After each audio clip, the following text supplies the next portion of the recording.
Hello. Hi, everyone. Welcome to the cosmic ocean. Oh my God, I'm so sorry. I just realized I was yelling. Welcome. My name is Nayeli. And I'm Fatima, Hija del Maíz. You can follow me on TikTok and Instagram, Hija del Maíz. And you can follow me on the Nay_area on all platforms.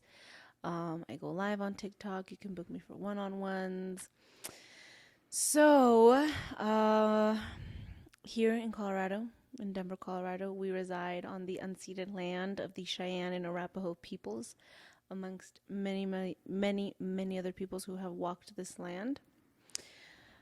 This is stolen land, and I think that's it for the intro.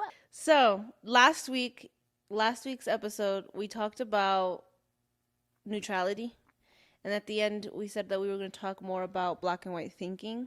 Mm-hmm. And so then it's like, okay, so what did we miss from that last podcast that we didn't say when it came to black and white thinking?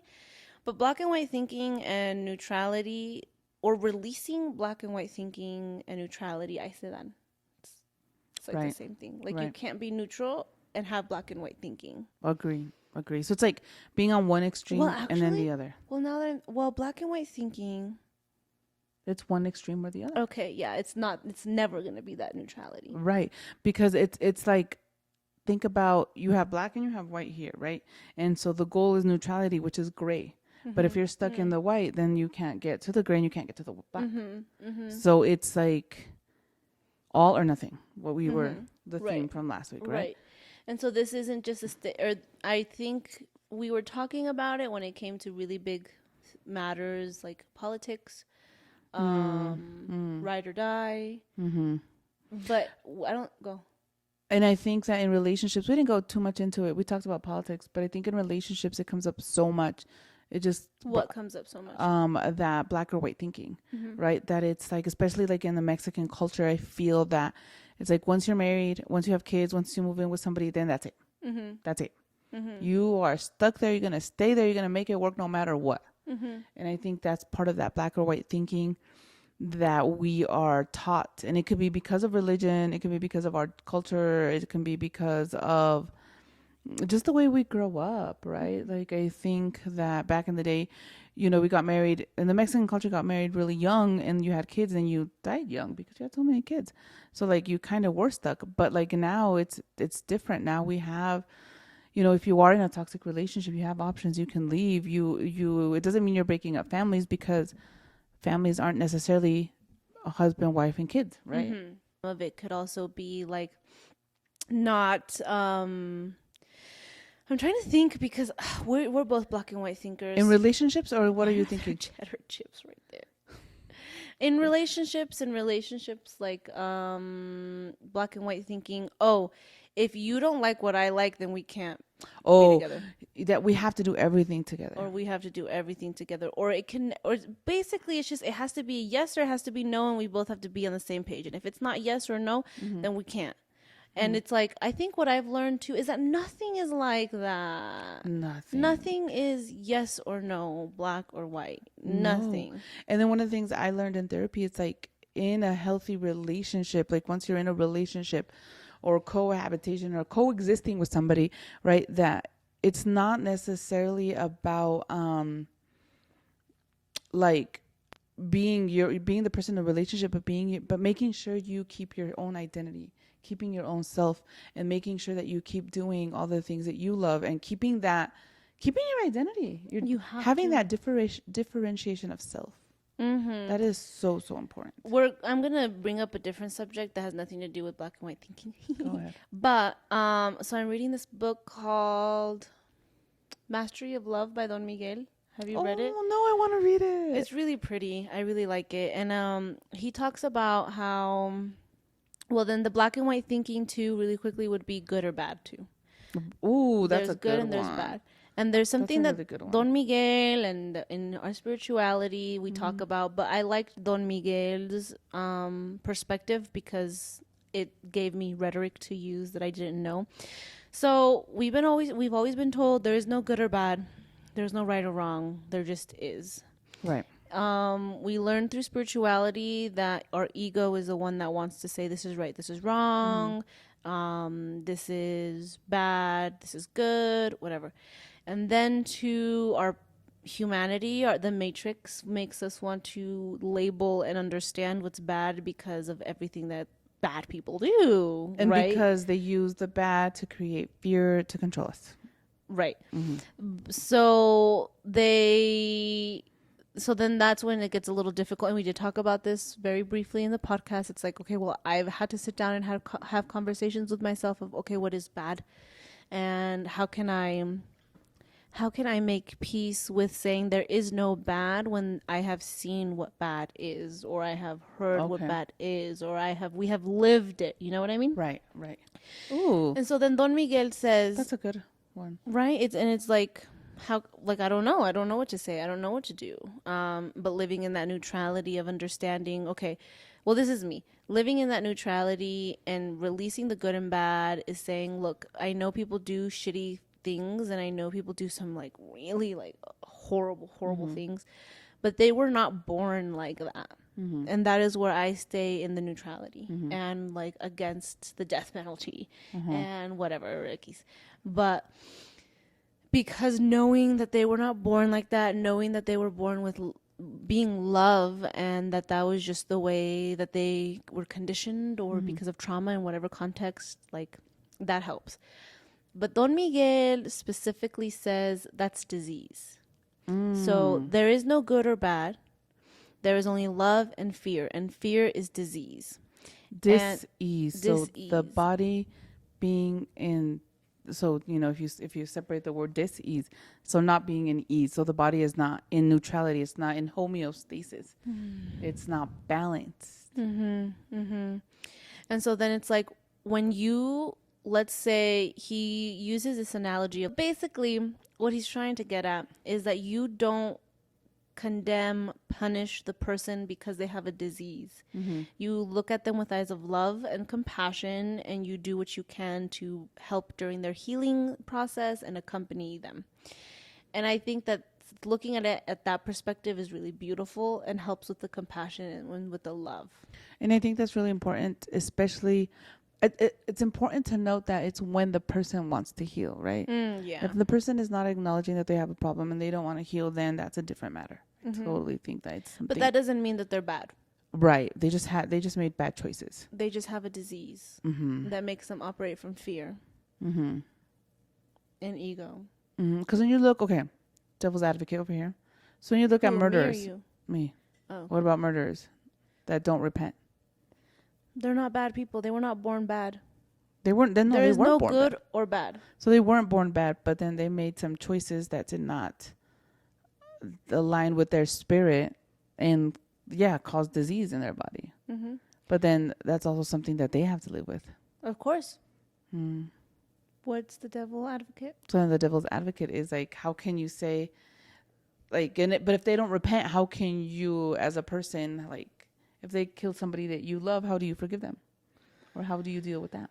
Well, luckily they haven't, and I don't claim that reality, so I'm not going to invite that in. But if they killed somebody, I mean, being in that, I think that, that's because I don't want to, okay, I don't claim it, cancel, Okay, right? cancel, start all over. But Let's start all over. no, but It's because there's, okay, so what I'm trying to get at is there's a lot of bad, right? Okay, there's people who make very bad choices that really affect other people. And so then the people need to live with that, right? And so I just think that it's just hard when a person hasn't. So like for me, for example, when before I had done any of my healing and any of my work, I would completely blame him for causing me all that pain, and that he was the bad one and he caused all this pain, right? After I did my work and acknowledge and realized that, I'm not a victim, I had a role to play in all of this, that's when I switched my perspective and realized, oh my gosh, so he's also acting from pain. He's working from that wound. But only until I did my work was I able to see that and forgive without being even asked for forgiveness, right? So I think it's just really, really hard to come to that point for a lot of people, because you actually have to go in and do your work. Yeah. And this is black and white thinking, actually. Because the black and white thinking is like, he's bad and I don't forgive him. But the neutrality or understanding that everything is a spectrum is what you just said, is saying, well, it's not that simple to say he's bad. Right. It's that he also is going through his own shit. Right. And he doesn't have the tools or the resources to process that. And he Right. doesn't know any better. And that's not excusing behavior at all. That's just a fact. Yeah. So that oh my gosh, that's a perfect example of black And then white we go thinking. back to the murderers. Yeah, they murder people, and we're not excusing that, and that is not okay, and that is fucked up. But they were not born murdering people. They are people. They weren't. They experienced some shit in their life that made them do whatever the fuck they're doing, feeling no remorse. And that's just the fact. They are carrying a disease, and we're not excusing it. And we are not saying that it's okay. But I'm saying that there is no good or bad, right? It is not black and white. There are so many things that made this person who they are. So many things. All the people who are experiencing homelessness, like most of them are experiencing some mental health crises, right? It's because when you look at it, it's like they experienced this huge break, this huge trauma that literally scarred their soul. So what we call in curanderismo, in the shaman world, it caused like a break in your soul.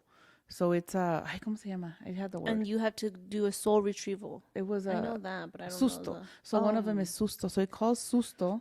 So that literally, so let's say you're in a really bad car accident or you see something really traumatic, you get so scared that your soul like literally leaves and a part of it breaks and like hides.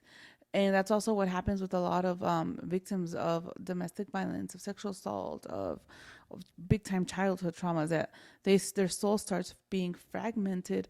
So then if they have a lot of this stuff happening to them when they're young and throughout their teenagers, by the time they're adults, their soul is very, very fragmented.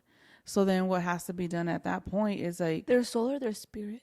Their soul. The soul. Okay. So you have to do what is called, you have to do some healing, right? You have to call the soul back in.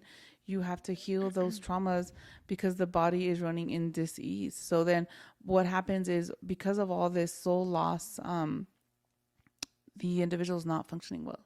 They can be completely depressed. They can be completely like what they call psychotic. You know that story that you were telling me about a person who had that psychotic break? The person was actually having an ego death, and their partner was scared, didn't realize that it was an ego death. Well, I don't know if it was an ego death, but they were spiritual awakening. They were having a spiritual awakening, and they ended up being booked into a mental health clinic, or not even clinic, a psych ward. Psych ward. A psych ward, yeah. Where what they do is they give you all these meds. They lock you up for at least 72 hours, but you're all drugged up. Ugh. Yeah. Poor Kanye West. Well, Kanye West is a whole other thing. But again, it's not all black and white. Right. There are layers to everything. And we were actually talking about that today, the layers of our humanity and stuff. But black and white thinking runs deep. It runs deep. So anyway, so going back to all these individuals, so they are, when you see them, they're like, oh my gosh, you're depressed. You can't function in society because you had a psychotic break. When in reality, it's just that they have all these soul fragmentations. They have all this trauma. They have all this disease that has never been healed in the body. And then what ends up happening is they just end up like living on the street and doing drugs to heal that pain and never get help. Yeah, and then on another perspective too is that a lot of people who experience homelessness, and just people in general, in order for them to succeed or to grow, they first need, or to heal, they first need stability. Yeah. And a big part of stability is housing. It's the whole Maslow's law, and like social workers learn that it's a triangle, and the bottom and the base of the triangle is food, water, shelter. So if you don't have those those basic necessities, then how in the heck are you expected to do your mental health, to be able to work, to take care of yourself? How are you supposed to eat salads and drink green juices when you don't even have a place to live? Right? And heal your nervous system and get out of survival mode when you're literally in survival when you're mode. starving and you have nowhere to live. And so then too, then it's like that's why people who experience homelessness, and I'm not saying that they do, you know, but they're more prone to get into drugs because it's like that is easing their pain, that is easing their suffering. And I mean, that's what my therapist told me when I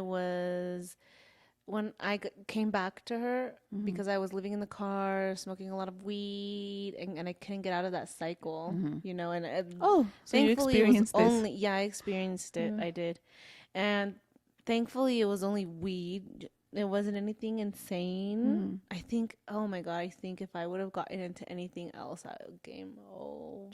I would have been. Because you were already doing, the dabs, and that's dabs. strong. But that's still weed. It's still weed, but that's like more chemically altered. I think so. I think you're right. Yeah. So that's strong stuff. So damn, you were a step away from. I was, but I had moments like I knew I couldn't. You know, I was like, there's no way I can be around people that do that, or because I knew.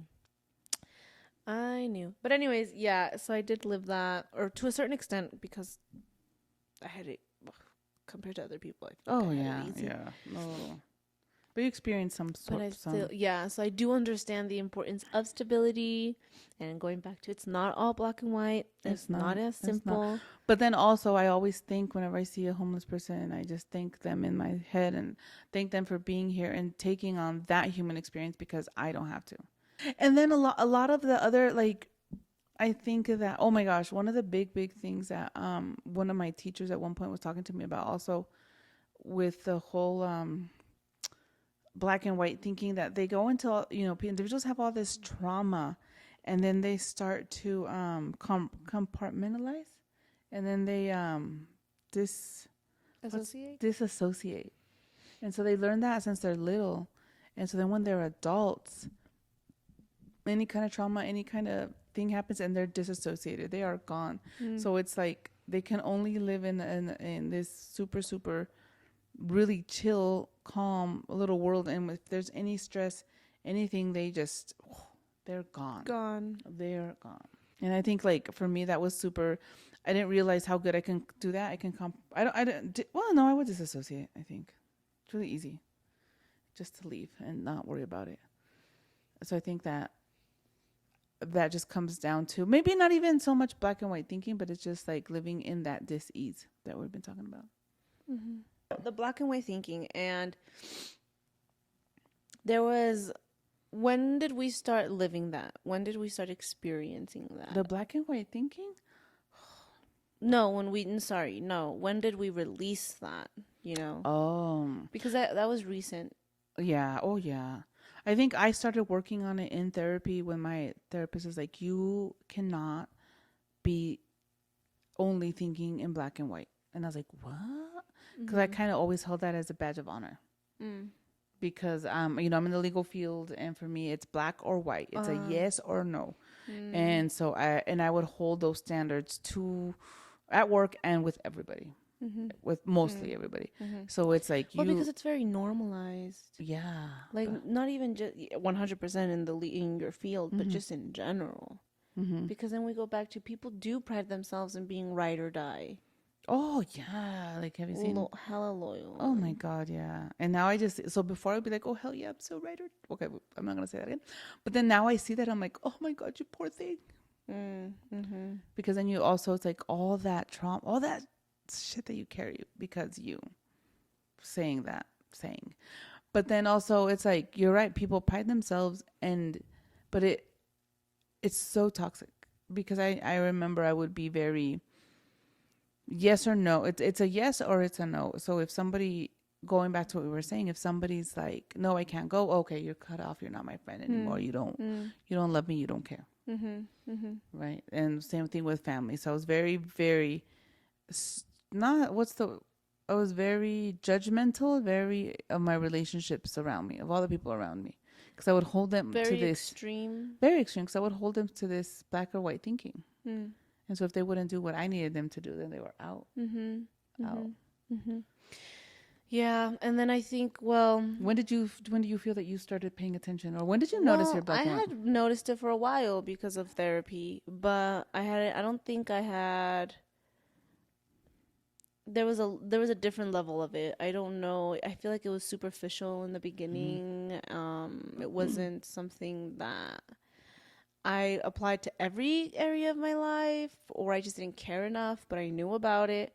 But what changed was we had that winter solstice ceremony, and it had been just very apparent. Oh, well, too, dealing with my shadow, I was black and white thinking. I released the black and white thinking when I realized, oh, I've experienced both sides, so I can't judge. Then the winter solstice, it changed because something changed. It was just like, or maybe it just became more full or became more whole, or I don't know what happened.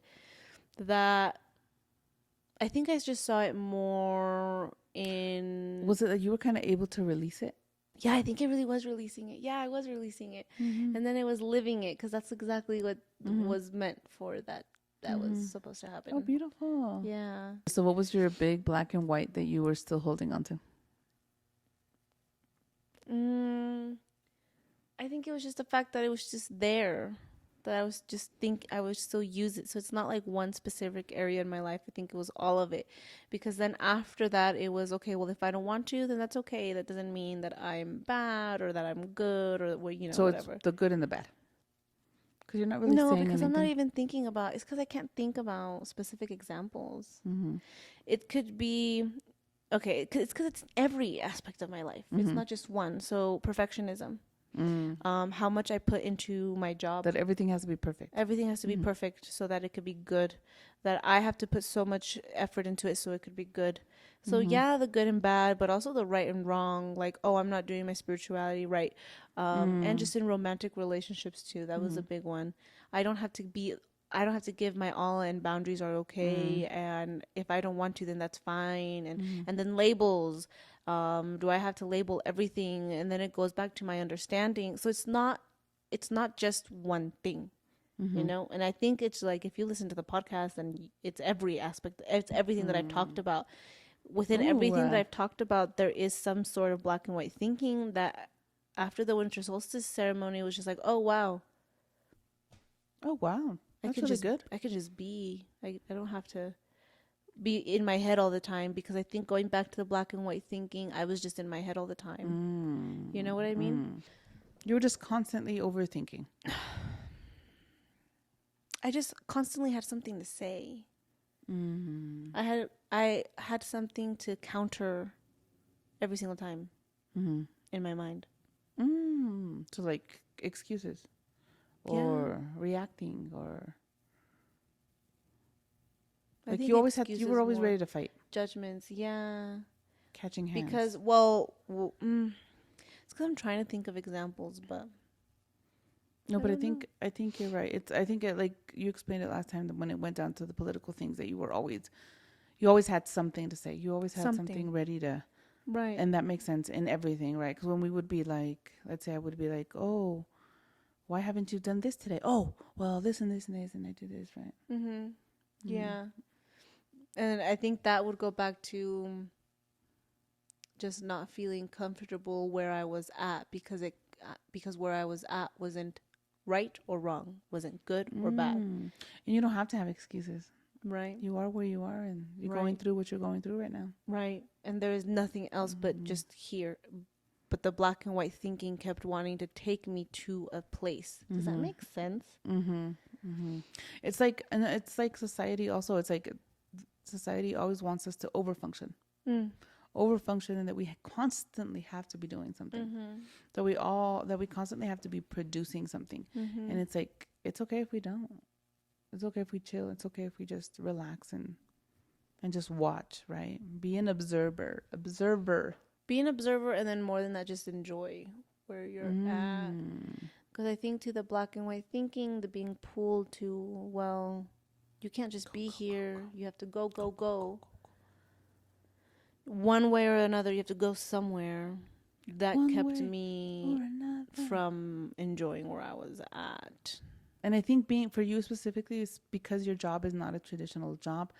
I think that's where you got stuck, that you were always constantly, well, I'm not producing, I'm not doing, I'm not making, and it's not right, you know? Mm-hmm. So I think that was something that you constantly dealt with, trying to figure out your space, trying to figure out like where you were, in that whole career, like that you had to have an answer, you know? Mm-hmm. Mm-hmm. Or then trying to label it. Oh, the labels, yeah. I think that was a big one. And then what it looks like and what it should look like and how it should be every day and try to make it routine. And it's like, well, just is what it is. You know what I mean? And it's not good and it's not bad. It just is. Like, there doesn't have to be good or bad. There just is. Just is. Just is. But I'm telling you, it was crazy because I didn't. Like, that was just such a big part of me. Your whole. The black and white thinking. Like, I didn't realize how insane it was because I literally had this moment where I was talking on live and I was like, wow, I feel so free now. Like, I feel so. I literally said, I feel so free. I don't remember what live it was. I just remember talking about it. I was alone again. I wasn't. Ooh. And you know what? And I think that was so cool. That there was a huge shift because that's when you were able to start going on your lives alone. Yeah. And that's something that you hadn't been able to do in what? In a while. In like almost 2 years? No. Since you started? It's been a year. Has it been 2? In March, it's going to be 2 years that you've been. Oh, no. In March, it's in gonna March, be 2 years. 2 years that I've posted. So you started posting. But then I was going live by myself in August. That's when I started going live. At first, by yourself. Mm-hmm. I was going by myself. And then I came back in March, January, February. And that's when I started with you guys. So it's been a year. Oh my gosh, a year. A year. Damn. I know. There was a huge shift. Huge. And then I saw it in you too with the whole, oh, well, I can embrace my... And then too, it was embracing, so the black and white thinking, seeing it in you, embracing that part of you that you were told not to embrace, that you were told was not the good part of you. Oh, I saw it. It was very apparent. That's been, oh my gosh, you're right. That's been huge for me. I think it started when I came back from Egypt. There's the whole, for me, it's like, it was the whole mom and being a woman that I had to, and being like who I am. So me and my, the different aspects, but they're all the same thing. But the big one was when I got divorced, I was like, okay, I got divorced. I made this choice. So I'm going to make sure I'm going to 100% just focus on my kids and take care of my kids. And that's the last 2.5 years. That's all I've been doing. Like, I wasn't going out, I go to happy hours and stuff with my friends, but focusing on the girls, on 24/7 them, like they are all my attention. Came back from Egypt. Some stuff happened. And then that's when I realized, I was like, you know what? I can't just be ignoring this side of me that I'm a woman, right? I'm a mother and a woman, and I can't just be ignoring it. So then that's when I was like, you know what? No matter what I do, these kids have free will. And so they're going to do what they're going to do no matter what. And I have to trust that I raised them enough and have the confidence in that, the way I raised them, that, you know what, they're going to make decisions that will benefit them, and if they need help, they will come to me or to Nayeli, right? And they're already older, so that was one shift. And then the other shift too is like, we went out for my birthday, and for me it's like, I've always been such a wild child. Like, I have that in just my, it's like in my spirit, and so it's always been pushed down. And I think that since I was little, it's like, no, you can't do that. No, you can't. You have to hide it. And then when I was a teenager, it's like, oh no, that's bad. So I've always suppressed that party, crazy, wild side of me, right? And I think that during this time, I've also noticed, I was like, you know what? The more I suppress it, the more that's what's guiding me, because that's my shadow self. And so that main part of me is what is my, does that make sense? Like my guide. And so the more I suppress it, the more I'm not following my path. And so I think now what I'm doing is I'm trying to live in that balance of, yeah, I'm not going to be partying 24/7 and, you know, being crazy all the time, but I'm not going to be now I'm not going to be in that extreme where I don't party, I don't go out, I don't allow that wild woman in me to come out. Right. And so now I'm just trying to figure out what the balance is. And yeah, I think you mentioned it, that, well, that's the releasing the black and white thinking is embracing your shadow self. Oh, yes. It's a big part of That's it too. And I think your shadow self is what defines you the most, and it's like who you are, right? That those deep dark secrets, that deep stuff that you're always trying to hide, that's you. So let it out, embrace it, and stop. You know what was a big one for me? what? Going out with a guy. Ooh. That was a big one for me. And and then later, not necessarily having to like label it, but like being okay with that, because for a long time it was like only men, and then it was like only women, cis, or non-binary people or whatever, or non-cis hetero men. But then all of a sudden, I was talking to a cis hetero man, and I was like, oh my god, I finally let a part of me out. Yeah. That was like okay with, because I remember we went to the sweat lodge or when we were building it, and I made a comment about some guy, and you were like, oh my gosh, she's back. And that part, like, it triggered me. Like, it was like, okay, yeah, I was excited that I let that part out, but when you said she's back, I was like, but I don't want to go back to like who I was. What did I say? Well, because you were talking about that guy, the really beautiful man. Oh, the beautiful man and his dad. Oh, yeah, and his dad. Well, I was talking about him, right? And then I was like, oh, I'm excited to see him if I get to see him. And then you were like, oh my god, she's back. But to me, that was like, oh my god, she's straight again and she's back, and that scared me. So then I went back and I stopped. Cocooned it. Yeah, but that was a big part of my shadow self that I embraced. You hit it. Damn. Anyways, so continue. You were saying that you have to allow that the two spirits out. Yeah. Damn. Without trying to control it and without labeling. And I think that's one of the huge things that you've always been that you have taught me, is like, you don't have to label it, right? You don't have to label. You don't have to have, you don't have to always say this is what this is, and labels, which is huge. And I think for my generation, it's huge. We always have to label. We have to know exactly what it is. And I think that goes back to that whole black and white thinking, that it's like, no one, you know exactly what this is.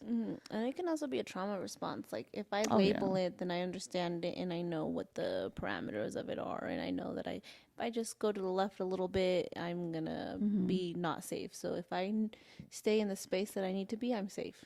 You know what I mean? Yeah. Ooh, and I think being in that, looking and experiencing and exploring our shadow is part of that fear, right? Like, what the hell are you scared of? Like, what scares you? So oh my God, I saw this TikTok and I was like, I have to do that. This woman just went out by herself.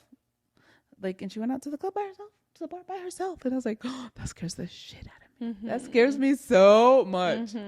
Even just, okay, so I can go to dinner by myself. I can travel by myself. I can go, but going to the bar, going to a baile by myself. I don't. God. Like, I would want to do that, but I don't know if I could.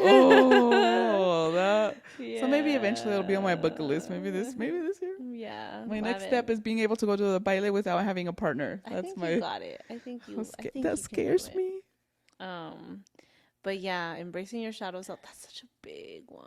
That is such a big one. And I think, oh my gosh, it's so scary, right? Because it's the stuff that you've always, well, for me, it's the stuff that I've been told that is not okay, that is not good, that is not. And then we go back to that the good. It's not good. It's bad. Because I just remember always, even being little, being all loud and partying, like not partying, but being loud and dancing and yelling. Taking up so much space. And my mom, stop. Be quiet. Be quiet. Let's go over there. Blah, blah, blah, blah, blah. And then also I was like hiding myself, because my body has always been very I had a big butt since I was little, right? So always hiding that and always being told to hide it because, oh no, but people are coming, go cover up. And so like just all this stuff that it's just like, I've always been taught to hide, and I've been hiding since, and I'm hiding my whole life. So now that it's like, ooh, I don't have to hide. It's just, you're free. I'm coming out. It's like, it's just insane because it's like, what are the parameters? What are the... Yeah, you're exploring now as this new... I just see somebody opening up your head and like this huge, gigantic being coming out. And now you're exploring life as that huge, gigantic As being. a big blue person? If you want to be a big blue person, you can be a big blue person. I can be... That shadow self is so magical, and I think that once you tap into that and like really know, you really get to know yourself, and you get to know who you are, and then you just start working with it and embracing it. And one of my things that I had this like woman warrior class a couple weeks ago, and we picked a name, and one of the things I really, because I love the shadow. I love working in the shadows, and I'm still a little scared, and I'm learning. But I wanted to call myself like this divine Holy shadow. Shit. Hold on. What? What? I forgot about that. Did you forget about that? What? That you asked to walk with the shadows? Yeah. No, but I changed it. Oh. But yeah, but I'm still, so I did ask to walk with the shadows and look at me. Okay, good. Yeah, so I asked, so what I did is I asked to walk with the shadows, but I did not put the shadow in my name because my teacher's like, are you sure? Because when you call that in, Lord, you're not going to, yeah. So I called I'm walking in the shadows, but my name is not the shadow. Okay. Yeah. Just don't forget that you're walking with the shadows. You're literally working with that. That makes sense. Why?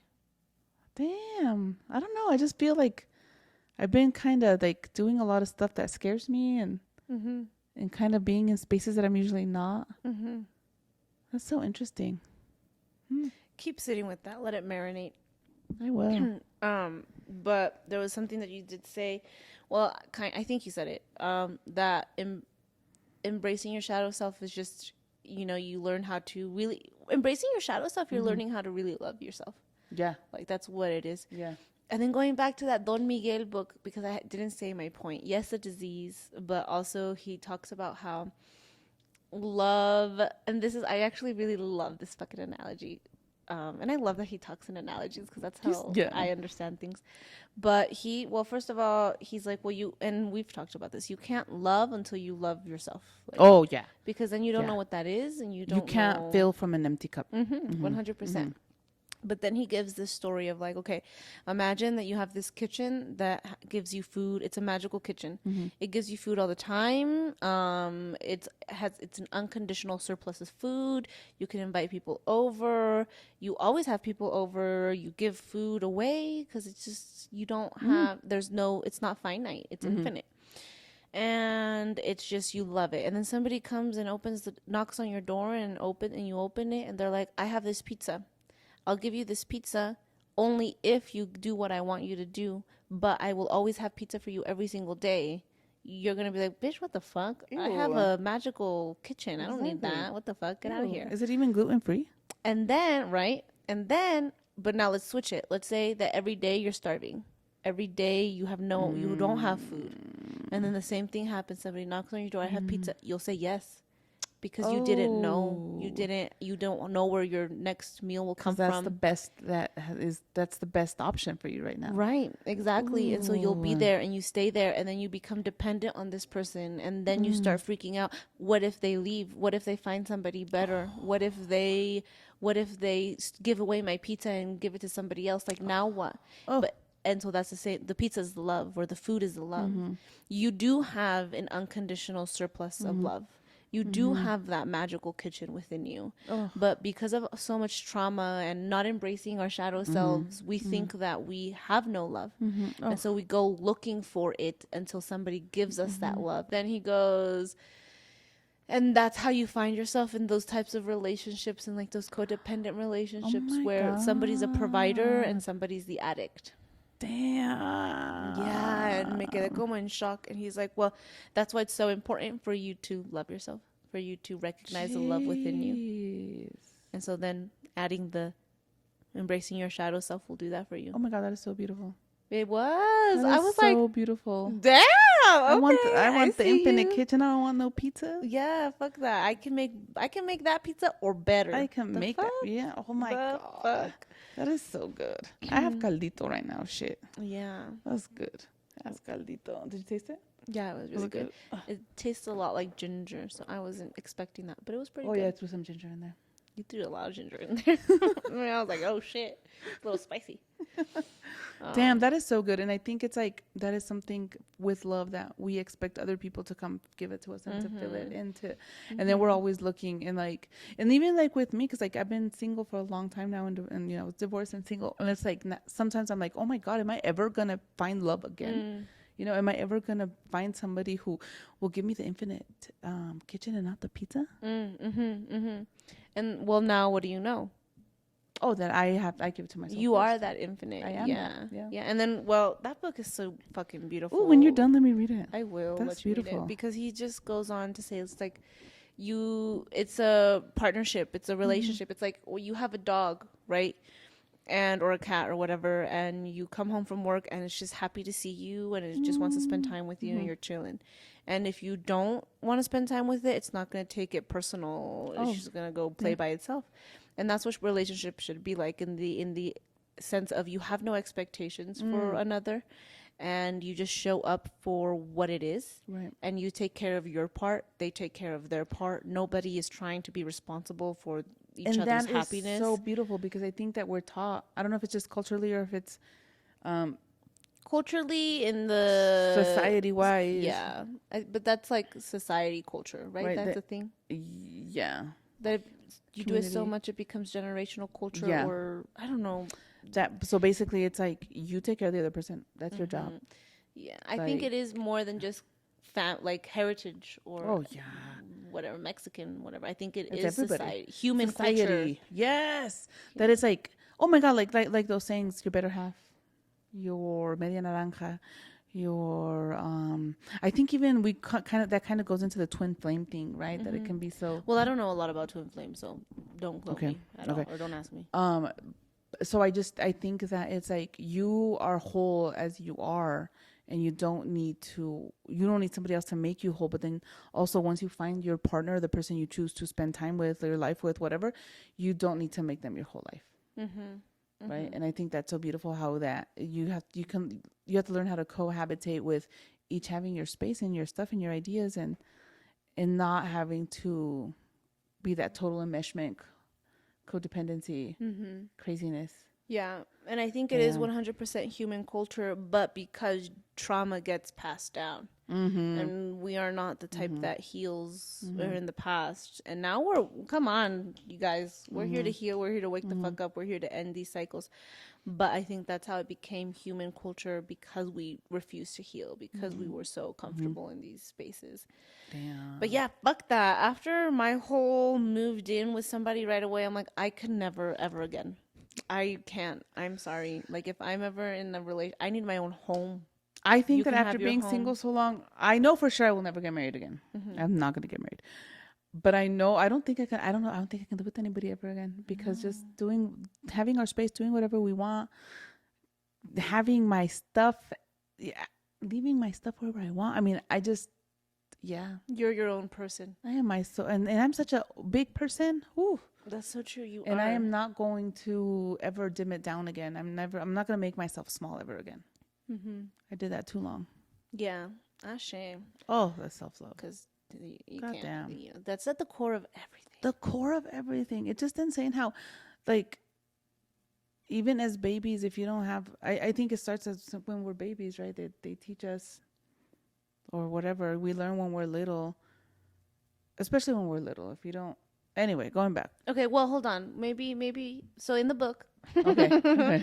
in Don Miguel's book, he gives us another analogy. Okay, because Well, I or couldn't story. figure out how to explain that. No, this shit had me fucking shook. He said, like, kids were born love.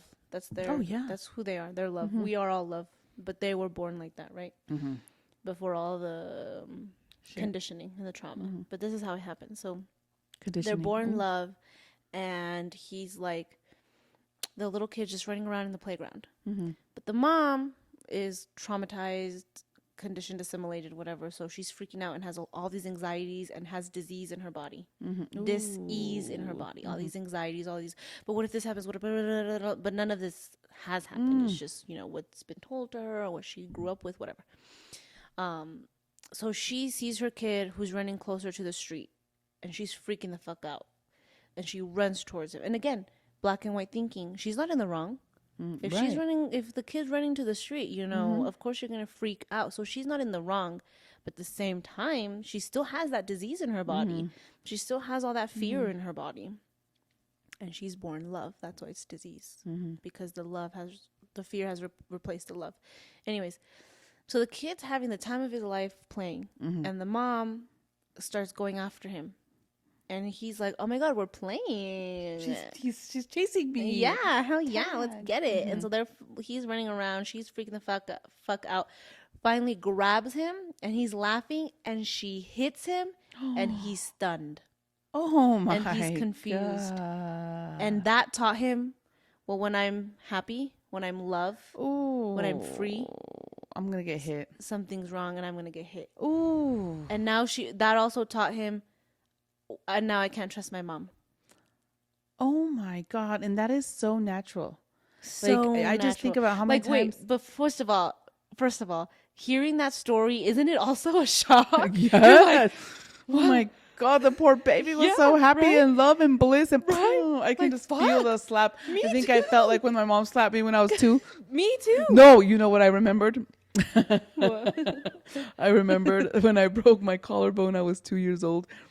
I jumped off of the cabinet because I wanted to fly, and then I broke my collarbones. I know. Horrible. Well, my collarbone. So yeah, that was a rude awakening. Fuck. I couldn't I'm fly. sorry. Damn it. But in another life, you could. Right. That's why I was like, damn it. But yeah. So imagine, I got a beat down there, man. You did, and then you were saying that it's very normal getting hit. Oh Which my is so God. True. Yeah, It's especially so in our true. culture. We don't the react smack, like the this when we chancla, see it. No.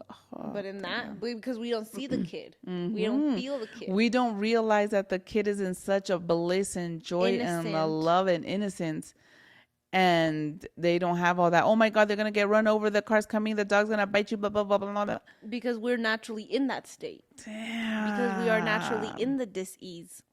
Oh, that is so sad. Because we have not embraced our shadow self. I'm just gonna Because walk we're stuck around in and the black and smile. white thinking. I'm just gonna walk around and smile and tell everybody I love you and be in love, and I'm gonna give hugs, so free hugs. Which also is that's also hard to do because you're not in an environment that supports that. Right, but no, You know at what I work mean? I tell a lot of my coworkers I love you, and I hug them, and it's a little weird sometimes. They're like, I'm like, I tell the people on live that I love them when I leave. oh, love you.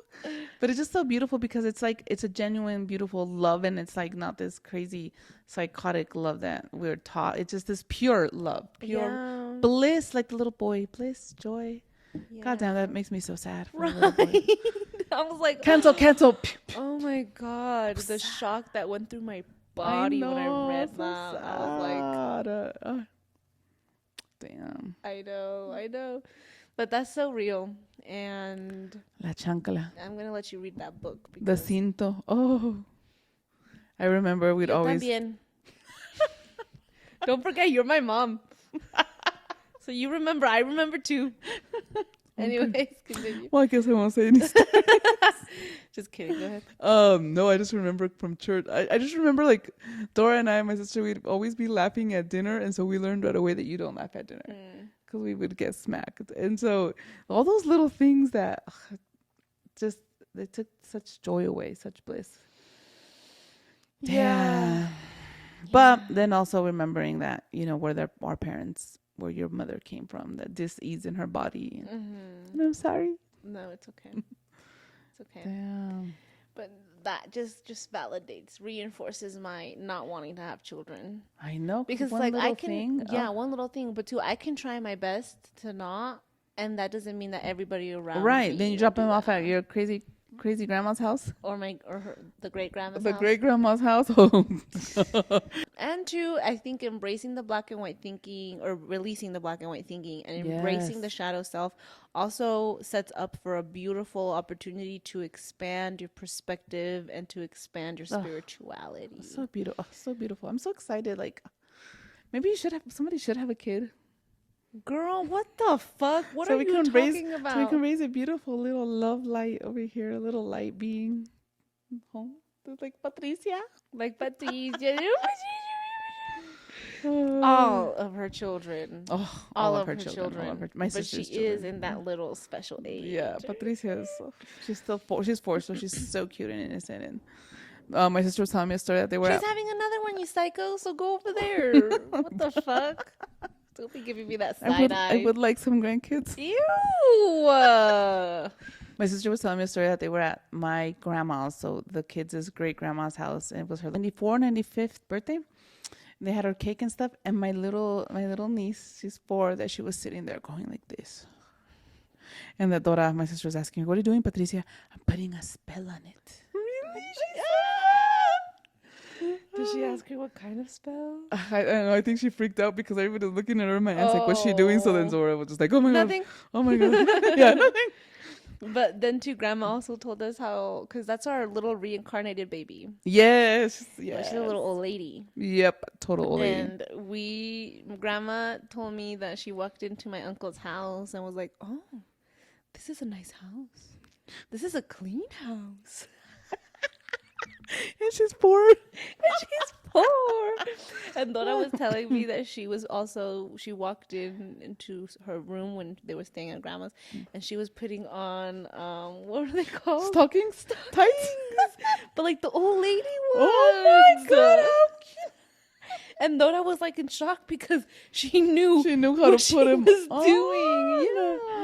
Oh my god, that little old lady. So she still remembers. That's what's so cute. It's like She does. She still remembers, and the little things she does, and the way she looks at you. Mm-hmm. Oh my god, that look! It's like she can see right through your soul. And it's funny. It's funny. It's like she literally just came down, so she knows everything. Everything. Already. So when she does give you that look, ooh, yeah, I know.